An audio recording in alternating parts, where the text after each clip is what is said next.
बीते 8 नवंबर को झरिया में बिजली तार की चपेट में आने से एक बच्चे सहित एक महिला की मौत हो गई, जिसे लेकर मंगलवार को भारतीय कम्युनिस्ट पार्टी मार्क्सवादी सीपीआईएम के द्वारा झरिया में विरोध मार्च निकाला गया। साथ ही बिजली विभाग का पुतला दहन किया गया।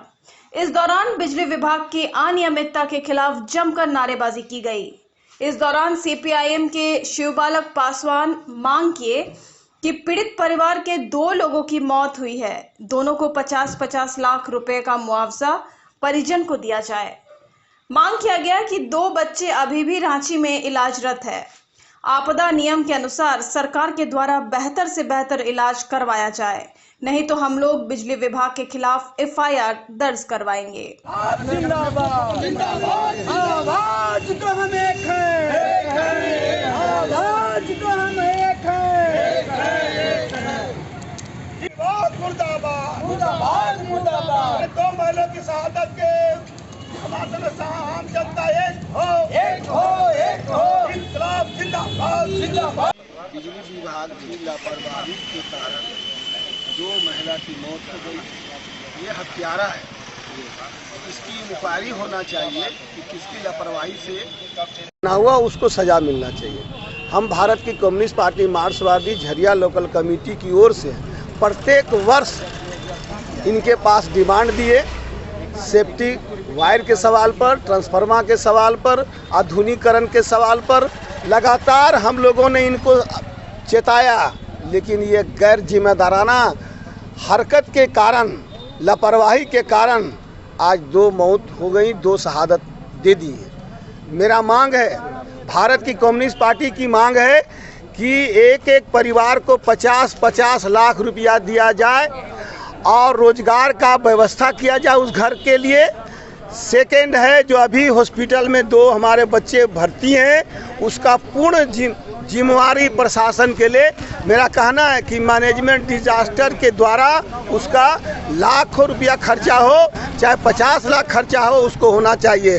आपको मालूम होना चाहिए, एक छोटी सी बच्ची के लिए कोल इंडिया ने 16 करोड़ का चेक दिया है बचाने के लिए।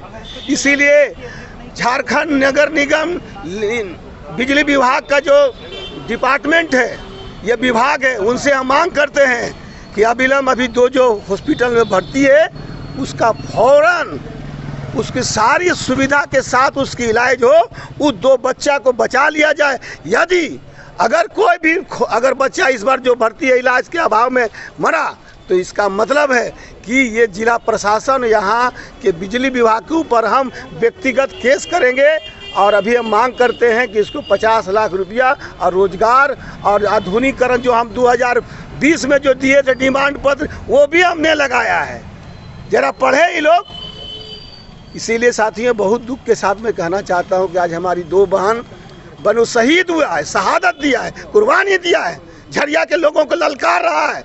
हम तो चले गए हैं, लेकिन तुम लोग हो, तुम लोग लड़ो, बिजली विभाग की व्यवस्था बदलो, 24 घंटा बिजली लो। ये कर रही है, मरने के बाद कर रही है। वहीं सीपीआईएम के बैनर तले परिजनों झरिया स्थित बिजली कार्यालय पहुंचकर अपना विरोध दर्ज कराया, सभी मांगों को भी रखा। इस दौरान पीड़ित परिजन ने कहा कि झरिया में बिजली विभाग की लापरवाही हमारा परिवार खत्म हो गया है। बिजली विभाग पर आरोप लगाते हुए कहा कि कहीं भी झरिया में बिजली की तार की लचर व्यवस्था है, कहीं भी सेफ्टी का इंतजाम नहीं किया गया है, जबकि नियम के मुताबिक 11,000 वोल्ट तार के नीचे गार्ड लगाना चाहिए। साथ ही कई सवाल किए, कहा कि तार में किसी के संपर्क होने से तुरंत ट्रिप होना चाहिए था, जो कि नहीं हुआ। ये पूरी तरह से बिजली विभाग की लापरवाही है। मैं बिजली ऑफिस के अधिकारियों से बात करने के लिए आया था कि ये सुरक्षा का जो घोर उल्लंघन हुआ है, किस कारण से हुआ, इसके जिम्मेदार कौन है। लेकिन बिजली के अधिकारी, यहाँ के इंजीनियर, जूनियर इंजीनियर और एसडीओ इस बात का जवाब देने में असमर्थ है। ये जो हमारा बिजली का दुर्घटना, इतनी बड़ी दुर्घटना, इसमें मेरे परिवार के 2 सदस्य चले गए, इसकी वजह क्या थी, ये हम सबको पता है कि ये जो करंट जो भी तार है वो किसी भी मानव के संपर्क में आने से या अर्थ के संपर्क में आने से ट्रिप करता है। ये ट्रिप क्यों नहीं किया, इसका जवाब उनके पास नहीं था। सिर्फ गोल और मटोल जवाब दे रहे हैं और इनकी जो लापरवाही की वजह से मेरे परिवार के 2 सदस्य की जान गई और 2 परिवार के और 2 बच्चियां अभी भी मौत से जूझ रहे हैं, जिसकी वजह से मैं उनसे ये लिखित आवेदन लेना चाह रहा हूं कि ये जो दुर्घटना घटित हुई, आप ये इस चीज के हर चीज के जिम्मेदार आप हैं, कसूरवार आप हैं। आप इस चीज का जवाब मेरे को लिखित दीजिए कि वो क्यों नहीं ट्रिप किया, ये बिजली जो दुर्घटना घटी ये क्यों घटित हुई, इसकी वजह में हम लोग यहाँ पे एकत्रित हुए। क्या कुछ आश्वासन मिला अभी आप लोग? कुछ भी आश्वासन इनके तरफ से हम लोगों को नहीं मिला है, ना ही ये जो उल्लंघन हुआ सुरक्षा का उसके बारे में जवाब दे पा रहे हैं, ना ही ये पीड़ित परिवार और मेरे परिवार और बच्चियों की जान को बचाने के लिए उसके प्रति उचित मुआवजा का हम लोगों को कुछ आस दे पा रहे हैं। किसी भी तरह का कोई भी मदद देने में असमर्थ है। तो झरिया में जो विद्युत विभाग की नाकामी देख रहे हैं आप, इसमें क्या कुछ कहना चाहते हैं? बहुत सारे यहाँ पे जो हम लोगों को सबको पता है, झारखंड का सर्वाधिक जनसंख्या घनत्व वाला जिला धनबाद है और इतना जनसंख्या घनत्व होने के बावजूद भी यहाँ के कोई भी बिजली के हाई टेंशन या लो टेंशन तार में कहीं पे भी कोई भी इंसुलेशन केबल की व्यवस्था नहीं है।